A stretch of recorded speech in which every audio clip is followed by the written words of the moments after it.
हरि ओम। स्वागत है आपका पम्मी माता सत्संग में। तो शुरू करते हैं आज का सत्संग। ओम सतगुरु नमः। ओम परमात्मने नमः। तो योग चल रहा था, इसी में आगे है।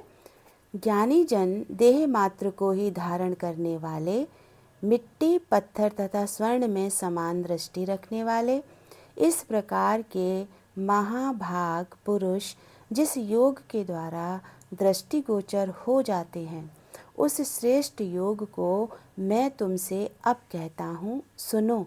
जिसके श्रवण करने से प्राणी पापों से और भव सागर से मुक्त हो जाता है।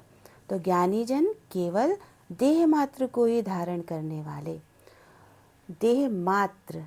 देखो, जब शरीर जल जाता है और जब घरों में राख लाई जाती है तो कितनी सी रह जाती है। अब सोचो, इतना लंबा चौड़ा मनुष्य कहाँ चला गया? क्या मात्र मुट्ठी भर राख बचता है। तो ज्ञानी जन कैसे जानेगा कि ये देह मात्र धारण की हुई है, ये तो मुट्ठी भर राख है। क्योंकि बिना ज्ञान के मनुष्य इस देह को कितना सच्चा मानता है। अंत समय में जब प्राण निकलते हैं ना, तो इस देह को सच्चा मान करके वो अपने प्राणों को जाने नहीं देना चाहता है। और कितनी मुश्किल से उसके प्राण निकलते हैं। क्यों? क्योंकि वो छोड़ना ही नहीं चाहता इस देह को। और जबकि देह तो मात्र कवच है। देखो, जैसे हम घर में रहते हैं तो हमें सर छुपाने के लिए चाहिए ना, चाहे हमें सर छुपाने के लिए एक झोपड़ी क्यों ना हो, एक वो प्लास्टिक की पन्नियाँ ही डाल के आदमी बैठ जाता है ना, बोरे लगा लेता है अपने सर के ऊपर। तो छत चाहिए। ऐसे ही ये जीवात्मा बिना शरीर के कहाँ रहेगी बताओ? ये बॉडी को धारण करना ही पड़ता है। और किसके लिए? उस जीवात्मा के लिए। अब जीवात्मा तो इस संसार में हर जन्म में हमारे साथ केवल और केवल अपनी मुक्ति के लिए आती है। और मनुष्य इस संसार में आते ही सब भूल जाता है। गर्भ में वादे किए होते हैं, भगवान मैं तो तुझे जपूंगा, मैं तो तुझे ध्याऊंगा, भगवान एक बार इस काल कोठरी से निकल जाऊं, दोबारा कभी इसमें वापस नहीं आऊँगा। और लेकिन जैसे ही उस काल कोठरी से बाहर आता है, गर्भाशय से बाहर आता है, और वैसे ही संसार की चकाचौंध में सब भूल जाता है। और बार बार ये इस देह मात्र को धारण करता है। देह मात्र है ना, तो मात्र है, ये कौन जानेगा? ये ज्ञानी जन जान जाता है। कैसे? पिछले जितना ज्ञान चला उस ज्ञान से अपना योग परमात्मा से लगाता है, और उस योग के द्वारा वो अपनी देह का साधन बना के यूज़ करता है बस। और जान जाते हैं कि देह तो मात्र है, इसका कोई मूल्य नहीं है। देह का है कोई मूल्य? कोई मूल्य नहीं है। इसको जला दिया जाएगा, जानवरों की खाल तो फिर भी बिक जाती है, बैग बन जाते हैं, कितनी कितनी ड्रेसेस बन जाती हैं, है ना, वो तो फिर भी सही है। और देखो, शेर मर जाएंगे, चीते, देखो पहले हम जाते थे ना, देखते थे ना, कंकाल शेरों के लगे हुए हैं, है ना, और बड़े बड़े सींग होते हैं, वो कौन से जानवर होते हैं, ऐसे ऐसे टांग दिया जाता था घरों में, वो तो फिर भी टंग जाते हैं। सोचो, एक मनुष्य की खोपड़ी कौन टांगेगा घर में? एक मनुष्य का कंकाल आज तक कभी देखा घरों में टंगा हुआ? डर के मारे भाग जाएंगे लोग, अपने ही वाले भाग जाएंगे, दूसरे तो छोड़ो। तो ज्ञानी जन क्या होता है? ये समझ जाता है इस बात को कि देह मात्र को धारण करने वाली, देह मात्र है, इसको धारण किया है मैंने केवल और केवल उस ईश्वरीय सत्ता से मिलके एक होने के लिए, जन्म जन्म के आवागमन से छूटने के लिए। मिट्टी पत्थर तथा स्वर्ण में समान दृष्टि रखने वाले, जिसको ये पता चल जाता है कि ये देह तो मात्र आवरण है। अब इसको चाहे मिट्टी के घर में सुला दो, चाहे आप इसको सोने के पलंग पे, मिट्टी की क्या, धरती पे सुला दो, मिट्टी माने क्या, चाहे इसको ज़मीन पे सुला दो, चाहे इसको सोने के पलंग पे सुला दो, और चाहे इसको मणियों के भी भवन में क्यों ना रख दो, आगे पीछे ऊपर नीचे सब सोने सोने से लाद दो इसका पूरा कमरा, तो भी ये शरीर मिट्टी में मिलना है और मिट्टी में ही मिलेगा। वो समान दृष्टि हो जाती है उसकी कि ना सोना कुछ है, ना मिट्टी कुछ है, और ना पत्थर कुछ है। सारी की सारी चीज़ें एक समान है। देखो, एक खदान में से सोना भी निकलता है, तो पत्थर की खदान में से पत्थर भी निकल रहे हैं। मिट्टी के पहाड़ होते हैं, वहाँ से मिट्टी भी निकल रही है। कहाँ सब आ कहाँ से रहा है? सब तो इस पृथ्वी से ही आ रहा है ना। सब इस पृथ्वी पे उपजा और इस पृथ्वी में ही सारा का सारा समा जाएगा। ऐसे ही मनुष्य बॉडी भी पृथ्वी पर आई और पृथ्वी पर ही आकर के चली जाएगी। पैदा हुआ तो भी धरती माता के गोद में, और जब इस संसार से विदा होता है तब भी धरती माता की गोद में। तो एक जो ज्ञानी जन होता है, जो श्रेष्ठ जन होता है, वो क्या करता है कि उसको मिट्टी, सोना और पत्थर समान दृष्टि समझ में आ जाती है, समान दृष्टि रखता है वो उसमें। इस प्रकार के महाभाग पुरुष जिस योग के द्वारा दृष्टिगोचर हो जाते हैं, माना जिस योग के द्वारा योग लगाया ना परमात्मा से। अच्छा देखो, छोटा बच्चा है ना, उसके सामने हम कॉपी रखते हैं ना, किताब रखते हैं, फिर क्या कहते हैं, लो चलो पढ़ो, इसमें क्या लिखा है, पढ़ो पढ़ो, है। तो बच्चा क्या होता है, अब जब उसको पढ़ने ही नहीं आता तो वो कैसे पढ़ेगा कि ये का है, कि ये खा है, कि ये ए है, कि ये बी है। एक बच्चे के सामने स्लेट ला दो, पेंसिल ला दो, उसके सामने रख दो, है ना। अब उसे बताएंगे ही नहीं कि भाई ये पेंसिल है, इसको ऐसे पकड़ा जाता है, इसको ऐसे लिखा जाता है, इस कॉपी में लिखा जाता है, माना। ऐसे ही जब जब हमने बच्चे को बताया कि ये पेंसिल है, लो बेटा पकड़ो, इसमें लाइन खींचो, तो बच्चे ने क्या किया, दृष्टि से देखा, और दृष्टि से देखकर उसी दृष्टि को देखते हुए अपने हाथ से पेंसिल पकड़ी, और पकड़ के जब उसने लिख दिया लाइन ए, है ना, एक लाइन बना दी, तो कैसे, अरे देखो देखो लाइन खींच दी, लाइन खींची, ताली बजाओ, बजाओ, क्लैपिंग करो, क्लैपिंग करो, अरे वाह वाह वाह वाह। अब बच्चे ने भी देखी जब लाइन खींची हुई तो वो भी खुश हो गया। तो माना दृष्टिगोचर, दृष्टिगोचर माना। अच्छा, अब वो अगर बच्चा पेंसिल ले ले, सब करे और लाइन ना खींचे, तो आप ताली बजाओगे, आप क्लैपिंग करो, अरे इसने लाइन खींच दी, नहीं, क्यों, पेंसिल है हाथ में, कॉपी भी है, पर लाइन नहीं खींची है। यानी कि स्पष्ट दृष्टि से दिख रहा है आपको उस कॉपी में कि लाइन नहीं खींची है, तो इस पेंसिल का और इस कॉपी का कोई काम ही नहीं बन पाया है, दोनों चीज़ मौजूद। तो ऐसे ही संसार भी मौजूद है हमारे सामने, और हमारे सामने परमात्मा भी मौजूद है। अब दोनों को समझने के लिए चाहिए होता है गुरु। तो गुरु ही वो हमें दृष्टि देता है। दृष्टिगोचर मीन्स क्या होता है, आप सब जानते हैं। दृष्टिगोचर मीन्स होता है स्पष्ट रूप से दिखाई देना।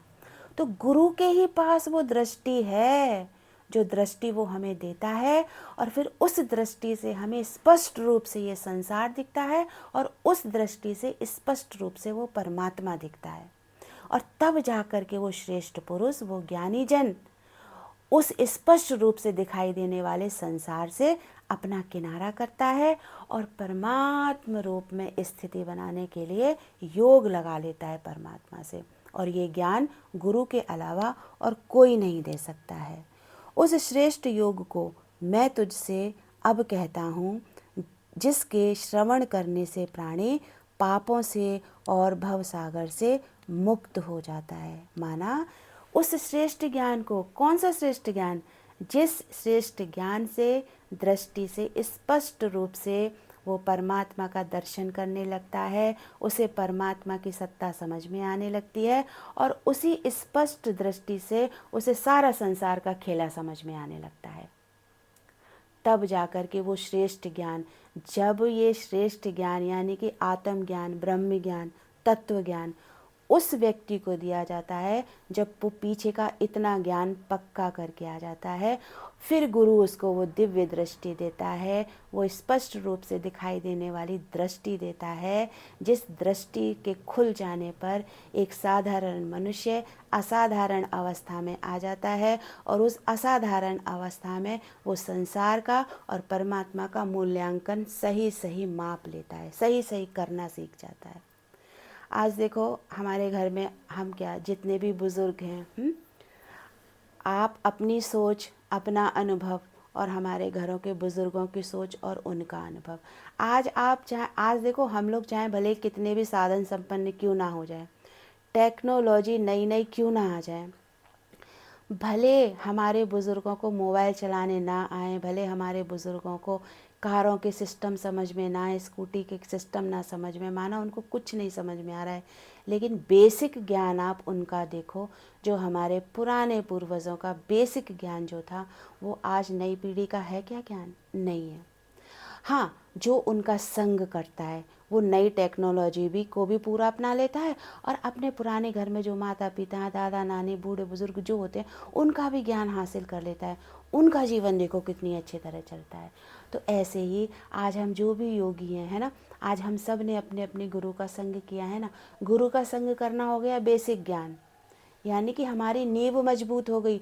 अब नई टेक्नोलॉजी आई। नई टेक्नोलॉजी क्या आई कि जब हमारे घर हुए, जब हमारे घर में बच्चे हुए, जब हमारे घर में नाना प्रकार के ऐशो आराम साधन संपन्न हुए हम, और हमने भी उन्हीं लोगों की बराबरी कर ली जो संसार में माया में हर एक व्यक्ति करता है, और हमने भी कर ली।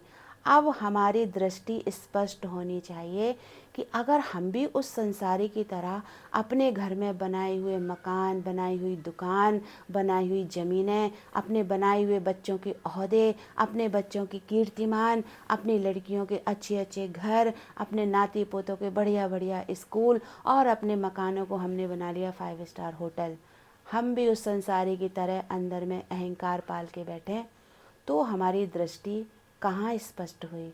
हुई नहीं। हमने गुरु का संग भी किया, और गुरु हमें मिला भी 24 घंटे नित्य निरंतर वाला, और हमने उस गुरु से कुछ भी नहीं सीखा, और जब हमारी बारी आई तो हम उसी माया में फंसते चले जा रहे हैं। तो उस माया में नहीं फंसना है। आप श्रेष्ठ पुरुष हो, आप ज्ञान सुन रहे हो, आपको गुरु मिला, आपका घर चाहे मिट्टी का था तब भी बहुत सुकून था, आज आपका घर महल बन गया है, तो उसको मिट्टी समझोगे तभी सुकून मिलेगा। अगर आपने उसको महल समझ लिया तो आपका सुकून नाम की चीज़ नहीं है।